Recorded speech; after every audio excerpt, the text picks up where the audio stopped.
troisième exemple.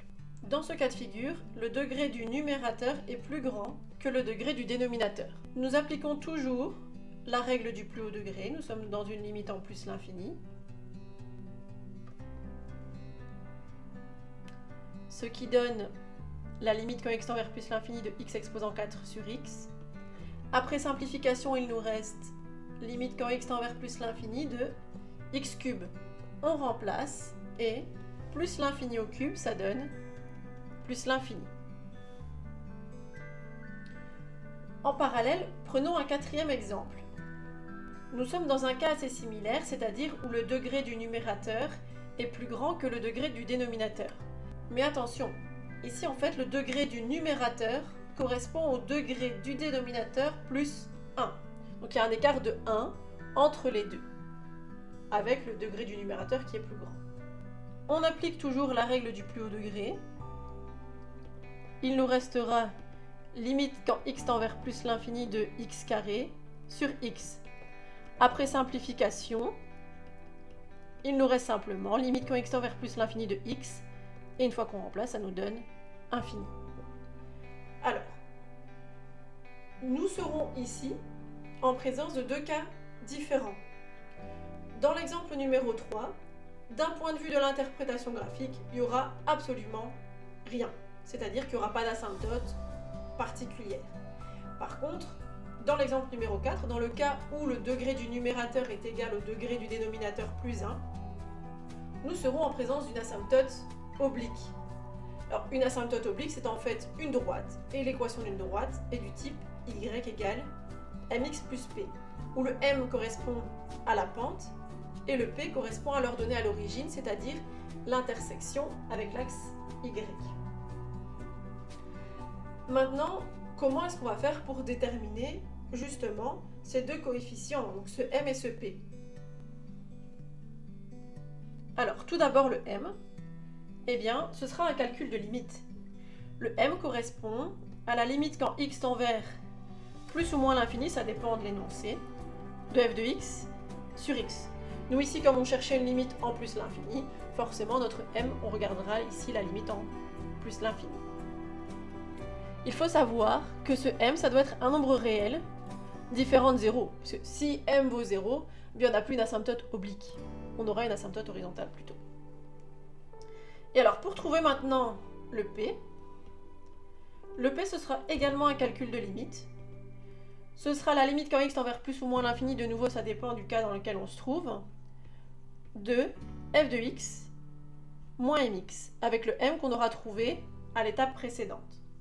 Alors le p, ça doit être un réel. Cette fois-ci, p peut valoir 0, puisque l'ordonnée à l'origine peut se trouver en 0.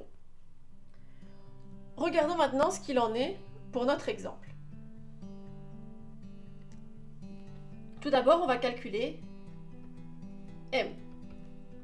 M, c'est donc la limite quand x tend vers plus l'infini de notre fonction. Alors notre fonction, c'était x carré plus 7 sur x plus 1, le tout divisé par x. Alors, on n'aime pas les doubles fractions, on enlève donc ça.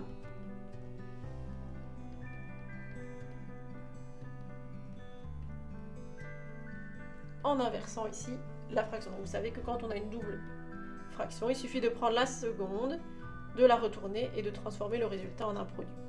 Après ça, on distribue. Limite quand x tend vers plus l'infini de x carré plus 7 sur x carré plus x. Et puis, comme on a une limite à l'infini, de nouveau on prend le plus haut degré. On obtiendra donc du x carré sur x carré, et après simplification, on obtiendra donc 1. En ce qui concerne le calcul maintenant de p, c'est la limite quand x tend vers, ici plus l'infini, de f de x, alors ma fonction, x carré plus 7 sur x plus 1, moins mx, avec m qui vaut 1, donc moins 1x. Avant de pouvoir calculer cette limite, il nous faut tout mettre sur le même dénominateur, c'est assez simple. X carré plus 7 moins, et donc le x qui est ici, on doit le multiplier par x plus 1 pour pouvoir tout mettre sur le même dénominateur. Alors maintenant, si on continue le calcul de P, on obtient donc la limite quand x tend vers plus l'infini de x carré plus 7. Là, on distribue le moins x carré moins x, le tout sur x plus 1. On peut simplifier les x carrés. Et en regardant donc les plus hauts degrés, qu'est-ce qui nous restera? Il nous restera la limite quand x tend vers plus l'infini de moins x sur x. En simplifiant, ça nous donne donc moins 1. Ce qui veut dire que notre asymptote oblique, elle a pour équation y égale mx plus p, c'est-à-dire 1x moins 1.